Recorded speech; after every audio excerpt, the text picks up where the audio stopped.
Coming up, the hunt for Desi Freeman comes to an end after the cop killer was shot dead. It follows a tense standoff with Special Operations Police on a remote property, and fuel relief is on.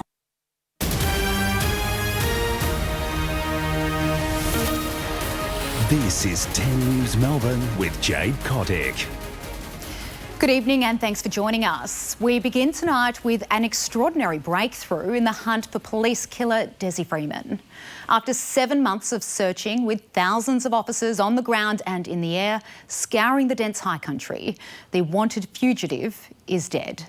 A tense standoff unfolded at 5:30 this morning at a property near Walwa in the state's northeast, about 2 hours north of Popunka, where 2 officers were killed last year. We have a team of reporters on the ground across every angle of this developing story. Abby Dinham begins our special coverage. Following one of the most extensive manhunts in Victoria Police history, fugitive Desi Freeman is dead. The very first people to be made aware of the outcome of this operation were the families of the officers tragically killed. Tracked to a remote property in Thologalong, heavily armed Special Operations Group police attempted to negotiate with the fugitive, holed up in a portable residence on Tholo Farm. A 3-hour standoff led to shots being fired at 8:30 a.m. There was an opportunity for him to surrender peacefully, which he did not. The 56-year-old was declared dead at the scene. Everything I know at this point tells me that this shooting was justified. August last year, Freeman shot and killed Detective Leading Senior Constable Neil Thompson and Senior Constable Vadim Devat Hotar as they attempted to execute a search warrant regarding historic child sex offences. Neil and Vadim, we'll remember them forever. We'll remember what they gave and what they did, and that's as it should be. He shot a third officer before fleeing into bushland surrounding the Popunka property, beginning a statewide manhunt. It's taken up huge resource, and one of the pleasing things is that we'll be now able to dedicate that resource to other matters. Chasing more than 2,000 leads, detectives have had no confirmed sightings of Freeman before he was located along the northeast border.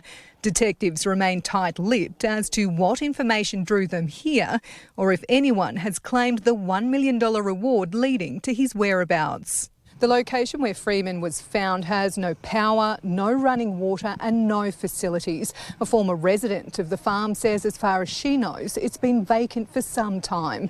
Detectives are now turning the investigation to tracking down anyone who may have helped Freeman get here and evade police for more than 7 months. So I reckon he's had help. I mean, how could he survive this long, 7 months? And if anyone was complicit, they will be held to account. Chief Commissioner Mike Bush arrived at the scene this afternoon as detectives pieced together Freeman's movements since the Popunka shooting.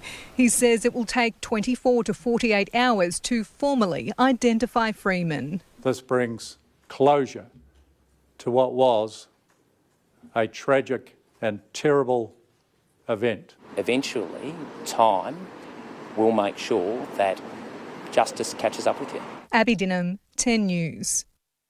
And Abby Dinham joins us live. Abby, it's still very much an active crime scene. Jade, just in the last hour, another half dozen police vehicles arrived at the farm, including a mobile command centre, as they continue to investigate the movements of Freeman over these last 7 months. We don't know how long he was at that property for before being discovered. We do understand that the owner of that property has been away interstate for several months, so it's not established at this time if he even knew that Freeman was staying at the farm. Freeman's son, took to social media today saying, "I know while some of you are celebrating the death of my father, I will mourn him," basically telling people that he does not condone his father's actions in any way, but that his family have been through a great deal in the last 7 months. While we do know some of the details of the operation this morning, we know that Freeman was armed. We don't know if he shot at police before he himself was shot and killed, but Police Commissioner Mike Bush will be with us within the next half an hour to give us another update on the situation. Jade? Okay, great. Thank you for the update, Abby. Now to Papunka, where Desi Freeman killed 2 police officers. There's relief, shock and sadness at how this tragic chapter came to a close. The community has been deeply scarred by the incident, and small businesses suffered major losses as the search for Desi consumed the region. After a 216-day manhunt and a case that seemed cold, today, shock and relief for a region hit hard by the initial fatal ambush and then massive manhunt for Desi Freeman. We have a very casualised workforce, so a lot of people lost their jobs. He thought he was probably actually dead already, but he lasted out there for a little while. I feel for his family, but he did the wrong thing. In Papunka, the shooting made a small town known around the country. The death of 2 officers casting a long shadow over the community. This is an end of a tragic series of events. At the height of the hunt for Freeman, more than 500 officers were part of the operation to find him, and for weeks, normal life ground to a halt. To have go 12 weeks where we basically, the police have been forced to ask customers not to come up here at all, it was a pretty tough period. At nearby Bright, the brewery was among the small businesses who suffered as people stayed away for months. The first month, businesses were down 25 to 50% at least.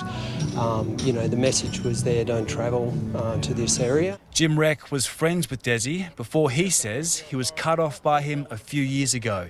He maintains many in the community support him and his family. Marley's rights have to be respected. She's a wonderful person, well known. She's a musician. She was always helping out people in the community. Many others hoping Freeman's death marks a turning point for locals and will see a vital tourism bounce back. We are encouraged by the fact that we can actually put a line in the sand today after the tragic events and actually feel positive and look forward to welcoming our tourists to what is going to be one of the most spectacular autumn festivals. Today, an evil man is dead, and it's over. This has had impact right across that part of Victoria. People have felt unsafe. We've done everything we can to assure them. But for them, this should bring this to a conclusion. In Papunka, Harvey Biggs, 10 News. And Harvey Biggs joins us live from Papunka. Harvey, it's going to take some time for the community to recover.